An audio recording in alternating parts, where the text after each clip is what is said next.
Juda ko'p onalarimizdan savol keladi. Farzandim tez kasal bo'ladi. Nima qilsam bolam kasal bo'lmaydi deb. Bu savolni birinchi bo'lib o'zingizga berishingiz kerak. Men to'g'ri ovqatlantiryapmanmi bolamni yoki men to'g'ri napitka yoki suyuq ichiryapmanmi deb. Buna holatda birinchi bo'lib ayb o'zingizda bo'ladi.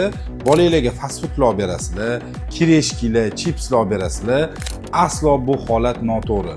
Bunaqa holatda, bunaqa yeb yurgan bolalarni hech qachon immuniteti yaxshi ishlamaydi.